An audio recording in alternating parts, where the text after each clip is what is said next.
نحمده ونصلي على رسوله الكريم أما بعد فأعوذ بالله من الشيطان الرجيم بسم الله الرحمن الرحيم عن أنس رضي الله تعالى عنه قال إنكم لتعملون أعمالا هي أدق في أعينكم من الشعر كنا نعدها على عهد رسول الله صلى الله عليه وسلم من الموبقات.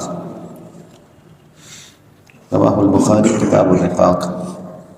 قال الله تبارك وتعالى في شأن حبيبه إن الله وملائكته يصلون على النبي يا أيها الذين آمنوا صلوا عليه وسلموا تسليما. اللهم صل على سيدنا ومولانا محمد معدن الجود والكرم وآله وصحبه وبارك وسلم صلاة وسلاما عليك يا سيدي يا سيدي يا رسول الله وعلى آلك وأصحابك يا سيدي يا حبيب اللہ. حضرت سیدنا انس رضی اللہ تعالیٰ عنہ سے حدیث پاک آپ فرماتے ہیں کہ انکم لتعملون اعمالا هی ادق فی اعینکم من الشعر، تم لوگ بعض اعمال ایسے کرتے ہو جو تمہاری نگاہوں میں بال سے بھی زیادہ باریک ہیں. نعدها علی عہد رسول اللہ صلی اللہ علیہ وسلم من الموبقات، حالانکہ ہم نبی کریم صلی اللہ علیہ وسلم کے زمانہ مبارکہ میں انہیں موبقات سمجھتے تھے، یعنی ہلاک کرنے والی چیزیں شمار کرتے تھے. اس حدیث پاک کے متعلق کل کے درس میں ہم نے آپ کو بہت ساری باتیں بتائی تھیں، جن کا خلاصہ یہ ہے کہ صغیرہ پر اصرار اسے کبیرہ بنا دیتا ہے. گناہوں کی دو قسمیں ہیں، ایک صغیرہ اور کبیرہ. تو اگر کوئی شخص کبیرہ سے اپنے آپ کو بچاتا ہو لیکن صغیرہ مستقل کرتا ہو، بار بار کرتا ہو، تو اس کا یہ صغیرہ گناہ بار بار کرنا، صغیرہ پر اصرار اس کو پھر کبیرہ بنا دیتا ہے.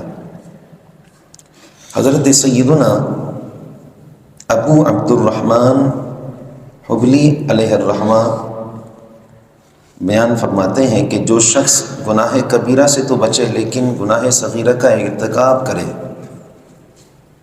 تو اس کی مثال اس شخص کی سی ہے کہ جس کا سامنا ایک درندے سے ہوا تو اس نے اپنے آپ کو اس سے بچا لیا، اس کے حملے سے نجات حاصل کر لی. درندے نے اس پر حملہ کیا، اس نے اپنے آپ کو بچا لیا. پھر اس کا سامنا ایک خطرناک اونٹ سے ہوا، اس نے اپنے آپ کو اس سے بھی بچا لیا اور نجات حاصل کر لی.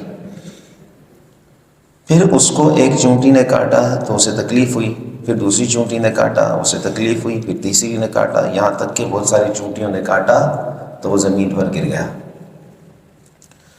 تو مطلب یہی ہے کہ بڑے بڑے جانوروں سے تو وہ بچ گیا لیکن بہت ساری چونٹیوں نے جب اسے کاٹا تو وہ گر گیا.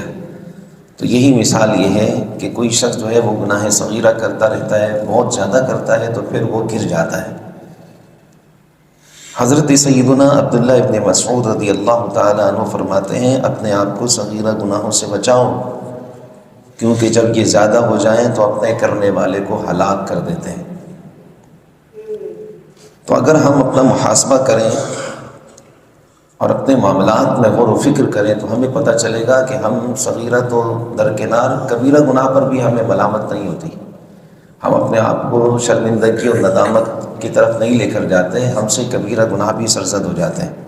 اور جبکہ صحابہ کرام علیہم الرضوان یہ صغیرہ گناہ سے کتنا اجتناب کرتے تھے. کبیرہ تو بہت دور کی بات ہے، صغیرہ گناہ سے بھی اپنے آپ کو بچاتے تھے، بلکہ مشتبہات سے بھی، یعنی کہ جن کے کرنے نہ کرنے میں شک ہے اس سے بھی اپنے آپ کو بچاتے تھے اور اس کی طرف بھی نہیں جاتے تھے. احیاء العلوم کی دوسری جلد کے اندر حضرت سیدنا خلیفۃ المسلمین امیر المؤمنین حضرت ابوبکر صدیق رضی اللہ تعالیٰ عنہ کا ایک واقعہ ہے. آپ اپنے غلام کے ساتھ جا رہے تھے تو غلام سے آپ نے فرمایا کہ کچھ کھلاؤ، اس نے آپ کو دودھ پلایا. تو غلام سے جب آپ نے دودھ لے کر پی لیا تو آپ نے پوچھا یہ کہاں سے لائے، کہاں سے کمائی کی بھائی یہ تم نے، ذرا یہ بتاؤ. آج ہمارے ہاں اگر اولاد کہیں سے پیسہ لے کر آ جائے تو باپ نہیں پوچھتا کہ کہاں سے آیا، کہ یہ پیسہ کہاں سے کمایا. کن ذرائع سے کمایا نہیں پوچھے گا، بس خوش ہوگا کہ ٹھیک ہے بھائی پیسہ خوب آ رہا ہے، بڑی چالاکی اور بڑی ہوشیاری میرے بیٹے کو آ گئی۔ غلام ہے یہ حضرت ابوبکر صدیق رضی اللہ تعالیٰ عنہ کے، اور آپ نے ان سے کہا تو انہوں نے آپ کو دودھ لا کر پلا دیا۔ پوچھا یہ پیسے کہاں سے آئے تھے جس کا دودھ خریدا؟ تو اس نے عرض کی کہ حضور میں نے ایک آدمی کے لیے کہانت کہی تھی، یعنی نجومیوں کی طرح کچھ باتیں اندازے سے بتائی تھی، تو اس کے بدلے میں اس نے مجھے یہ دودھ دیا ہے۔ آپ نے جب یہ سنا فوراً اپنی حلق میں انگلی ڈالی آپ نے اور اس کو الٹی کر دی جتنا بھی تھا۔ اچھا بہت زیادہ آپ نے اپنے حلق میں اتنی انگلی ڈالی کہ اس کی وجہ سے ہو سکتا تھا کہ آپ کی روح نکل جائے، اتنی آپ نے انگلی ڈالی۔ پھر آپ نے اللہ تعالیٰ کی بارگاہ میں یہ دعا کی، یا اللہ جتنا میں کر سکتا تھا اتنا تو میں نے نکال دیا، اب جو نسوں میں پہنچ گیا وہ میں تیری بارگاہ میں پیش کرتا ہوں، مولا تو معاف فرما۔ کتنا احتیاط فرماتے تھے۔ اور ایک طرف اگر ہم اپنا محاسبہ کریں تو ہم صغیرہ کو تو کوئی گناہ ہی نہیں سمجھتا، کبیرہ بھی کرنے کے بعد ہمیں ندامت اور شرمندگی نہیں ہوتی۔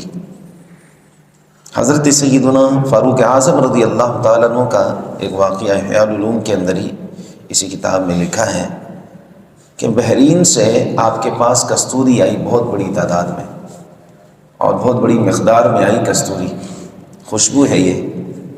تو آپ نے فرمایا کہ کوئی ہے ایسا کہ جو اس کا وزن کرے، اور وزن کرنے تو میں پھر اس کے بعد مسلمانوں میں اس کو تقسیم کر دوں۔ تو آپ کی زوجہ حضرت سیدتنا عاتکہ رضی اللہ تعالیٰ عنہ انہوں نے عرض کی کہ مجھے اچھا وزن کرنا آتا، مجھے دے دیں۔ آپ نے یہ سنا اور خاموش ہو گئے۔ پھر آپ نے فرمایا ہے کوئی جو اس کا وزن کرے اور وزن کر لے تو میں تاکہ اس کے بعد اسے مسلمانوں میں تقسیم کر دوں۔ دوسری بار پھر آپ کی زوجہ نے کہا کہ مجھے اچھا وزن کرنا آتا ہے، مجھے آپ اجازت دے دیں میں اس کا وزن کروں۔ تو پھر آپ نے فرمایا تم اس کا وزن کرو گی، وزن کرنے کے بعد تمہارے ہاتھوں پر کستوری لگے گی اور اسے تم اپنے کپڑوں پر ملو گی، میں نہیں چاہتا کہ مسلمانوں سے مجھے اتنی مقدار بھی زیادہ ملے۔ کتنی احتیاط فرماتے تھے۔ تو اس لیے اللہ تبارک و تعالیٰ کے مقبول بندوں کی یہ نشانیاں ہیں کہ وہ اپنے آپ کو ہر قسم کی ہلاک کرنے والی چیزوں سے اپنے آپ کو بچاتے تھے۔ اس لیے تو حضرت انس رضی اللہ تعالیٰ عنہ کس زمانے میں فرما رہے ہیں، اور غالباً یہ تو اعلیٰ دور ہی گزر رہا ہے، خیر القرون ہے، خیر القرون قرنی ثم الذین یلونہم ثم الذین یلونہم۔ سرکار اسلام نے فرمایا بہترین زمانہ میرا زمانہ ہے، پھر اس کے بعد ان کا جو ان سے ملے ہوئے، پھر ان کا جو ان سے ملے ہوئے، یعنی صحابہ کرام علیہم رضوان ہیں، اور وہ تابعین سے فرما رہے ہوں گے کہ جن باتوں کو تم لوگ سمجھتے ہو کہ یہ اچھی ہیں، ہم تو ان کو ہلاکت والی چیزیں سمجھا کرتے تھے زمان رسول اللہ صلی اللہ علیہ وسلم۔ اللہ تبارک و تعالیٰ کی بارگاہ میں دعا ہے اللہ کریم ہمیں صراط مستقیم پر چلنے کی توفیق عطا فرمائے، لیکن یہ ہے کہ بندے کو گناہوں سے بچنے کی ہر وقت کوشش کرتے رہنا چاہیے۔ قرآن مجید فرقان حمید میں بھی اللہ تعالیٰ نے اسی بات کی طرف اشارہ کیا ہے، الذین یجتنبون کبائر الاثم والفواحش الا اللمم۔ اللہ تعالیٰ نے ارشاد فرمایا وہ لوگ جو اپنے آپ کو بڑے گناہوں سے بچاتے ہیں اور بے حیائی سے بچاتے ہیں، الا اللمم، مگر یہ لمم کا معنی کیا گیا ہے صغیرہ گناہ، مگر ان سے چھوٹے گناہ ہو جاتے ہیں، ان کو چھوٹے بھی پسند نہیں ہیں لیکن ہو جاتے ہیں ہم سے۔ فرمایا ان ربک واسع المغفرہ، تو بے شک آپ کے رب کی مغفرت بڑی وسیع ہے۔ تو اگر گناہ ہو جائیں تو فوراً رب کی بارگاہ میں رجوع کر لیا جائے۔